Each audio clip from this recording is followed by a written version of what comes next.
Well, good afternoon, everybody.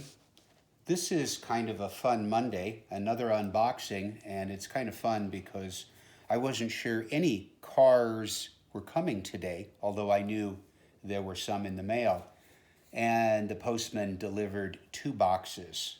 So I'm pretty happy. Let's see what we've got. Take the first box here. It's from Texas. So this is Mr. Tyler's car. And Christina is getting closer and closer. But I'm sure she's done a very adept job as our camera person on all of these, leaving me to focus on slicing and then droning. This one is well taped, these wonderful. All right, we'll get it. We'll get it. I see. Aha. Every corner. I better speed this up, or this unboxing will be more about taking stuff out than it will be about what's inside. Let's see if we can get this here. I want to preserve the box, so I can send these all back. There we go. I think I'm okay. Success. All right. The unboxing begins. The formal. Comes the tissue paper and a little note in there in the end saying, "Dear Mark, I knew you wouldn't be able to open this box." That isn't what it says, but okay.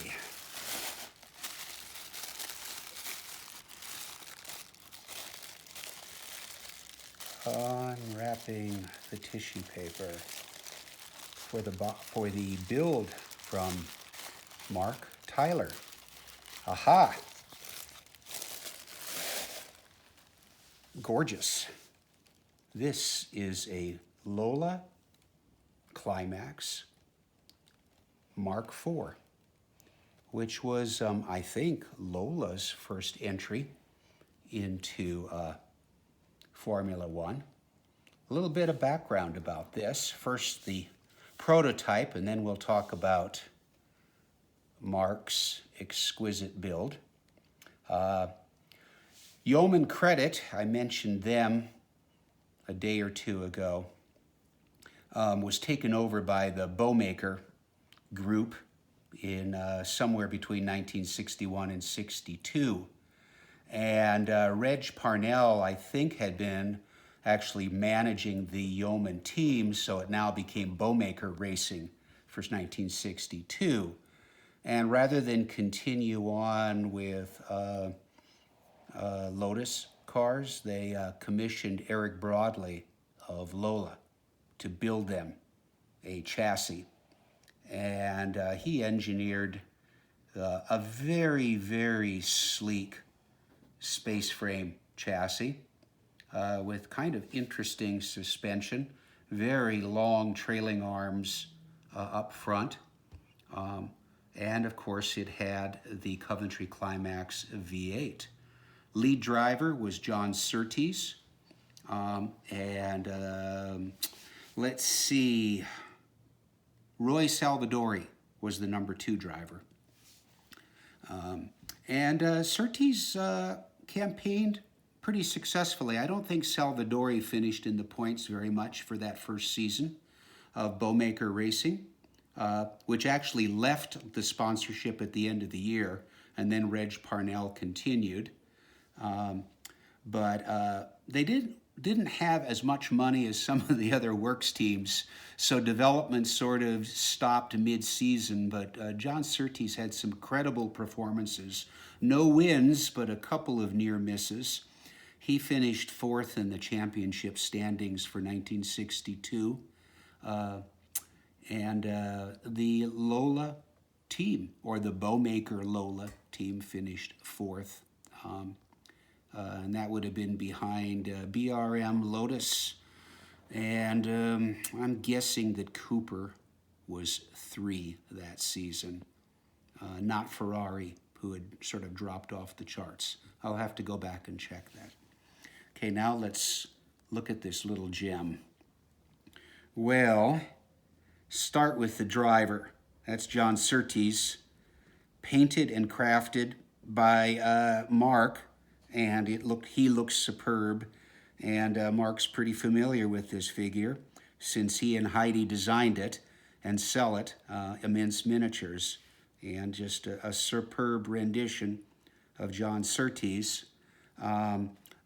Speaking of designing and crafting, this body is a Marc Tyler original, which he built, designed from blueprints and crafted. And it's in sort of a green-blue color. Just a wonderful, wonderful finish, as you can see. We'll bring it around here. You can see, lovely suspension detailing, of course, and the gearbox. The sides there with the rather complicated Coventry Climax headers going up. And you can see the hint of the, rightly so, the space frame there peeking out on the side. And we'll take a peek, and we have well, I'm impressed. the wire chassis at the bottom actually looks like the space frame. He's got a proper matching paint there. So a very neat, tidy, beautiful car. The proper inserts, and a nice narrow nose. This was a pretty slim car. I guess they say the Lotus 25 was about the sleekest and smallest of the cars in the 1.5 liter area. But this one for a space frame was close. So there we go. Very nicely done. There are the latches, engine cover latches, the little rivets on the windscreen. Beautiful detailing in the cockpit. And Mr. Surtees looks like he's ready to race. Okay. All right. The second box comes from California, from Max Rossmassler. A little more space. I might get this one open faster, a little bit faster than the...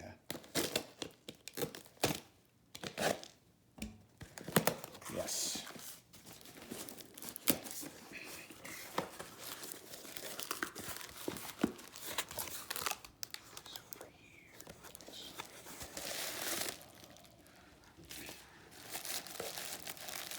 Okay, we have in here, I see green and yellow, which can only mean Lotus, and indeed it is. It's a Lotus 25, Coventry Climax, and look at the surprise, look at the driver. It's Jack Brabham. What is Jack Brabham doing driving a Lotus 25? Well, the answer for that is that in the 62 season, Brabham's first season as a constructor, running his own team, I'm sorry, this was 1963. The Lotus 25 came out in 1962. But in 1963, Jack Brabham's second year as a constructor, he only had one BT7 new car available, and Dan Gurney, who was now driving for the Brabham team, got that car. Jack was very generous in that respect, with Gurney as his, in fact, lead driver. And Jack was going to drive the old car, the BT3, which had been developed the prior year, but it blew its engine during the Monaco qualifying or practice, and Team Lotus actually lent Jack a spare Lotus to drive for the race. Imagine that. Can you see that happening in today's world? Um, anyway, I'm not sure Jack was particularly comfortable with the car, with the Lotus 25. Um, and he motored around and took it to a ninth place finish. Um, I'm not sure how often he drove Lotus cars in his racing career, but that was one time. It raced in the Team Lotus colors, and there it is with its beautiful green. So this is the second year of Lotus 25 racing. It had been introduced in the prior year, and Jim Clark, of course, after Monaco, driving his Lotus 25 for the team for Colin Chapman. I think went on to win five championship races in a row, sort of locking up the title. And we'll turn it over. There we go. Yes, a very nifty wire and brass chassis. Lovely suspension detailing underneath. You can see that there with the both front and back. Get a nice view of the rear suspension. Very nicely done. Small little crown gear in there, which makes sense. There's not a lot of room in these cars. And